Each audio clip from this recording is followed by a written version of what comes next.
Hey folks, Randy here with Doing Cut and Trim. So in my business, we're looking to upgrade our mowers, and this has been a discussion between my wife and I. As you guys know, she is the office slash operations manager for the company. I mean, thank God she works with me now. Business has taken off, and it's because she's here. But we've been discussing how to move forward with the company, and we know we're going to need to upgrade the mowers. And so we've been discussing that, and you know, basically I'm not getting into this, so if you got comments regarding this, just save it for another time. We're not financing anything. We take zero debt into this business. It allows us to be much more mobile. It allows us to be a lot more flexible with what we do. We don't go into any debt. So whatever we do, we're going to pay cash for. So what we can't decide, well, actually, I think we've come to a decision, but I just would like your feedback, is whether or not to get a low-end commercial mower or a high-end, or a low-end commercial mower that's brand new, or a high-end commercial mower that's used. And so kind of like what we're thinking about, just looking at Craigslist and knowing, if we were to get a brand new mower, we would get a Bradley. You can get a 36-inch hydro walk-behind Bradley mower. It'll cost $3,000 and another couple hundred for shipping. Or you can even get a 48 and it's only like $200 more. And we have a Bradley dealer that's not close, but they're 30 miles away. You know, there's been worse. Or the other option is, for the same money, we could get a 7 or 8 year old Toro Grandstand that was like a 52-inch. There's pros and cons to both. The pros with the brand new Bradley is it's brand new. There's a lot of simple systems on it. It's not an electric PTO. It's a lever.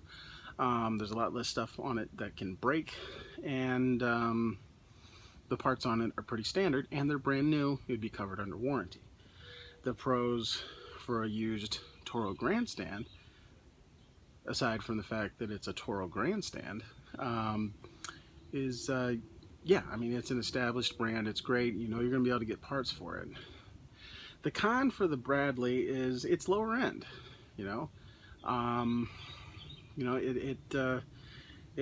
Bradley's a good mower, but it is the low end of commercial grade. I think actually I think World Lawn might be the only thing that's lower.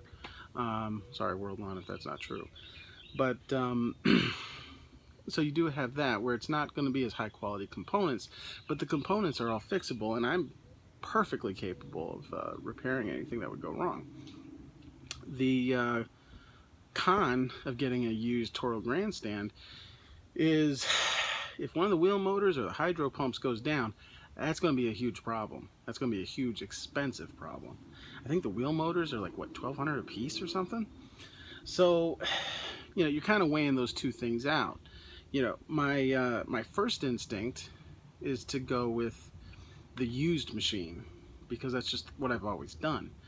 But if we go with the used machine, I'm kind of back in the situation I've been for the last 4 years at this point, where I'm using used machines and just constantly fixing them, constantly, you know, helping them limp along. So that's just kind of where my head goes. Now I think what we're gonna do is buy the brand new Bradley mower. I've seen a lot of companies that use them on YouTube. Quick Cuts, I don't know if you guys are subscribed to them. If you're not, it's worth a subscribe. It's a pretty good channel. They use Bradley mowers and they love them. Seems like they've worked out great for them. So, but that, you know, we're kind of weighing the pros and cons, and I'd love to hear what you guys have to say. I can tell you there's a business owner in my area that I've talked to 2 business owners in my area about this. One said, go Grandstand, don't go Bradley. The other one said, doesn't matter what you do, you're gonna wish you did the other thing. So we're weighing the pros and cons, trying to figure that out, but I would love to get your input on it. So if you could please leave a comment below with what you think. It would really mean a lot to me, because I really like to get as many perspectives on things as possible. So I look forward to hearing what you have to say, and I'll do my best to respond to you, because I'd like to have a dialogue here. I am legitimately asking for feedback. So this is Randy with Doing Cut and Trim. I look forward to hearing what you have to say. Have a good one.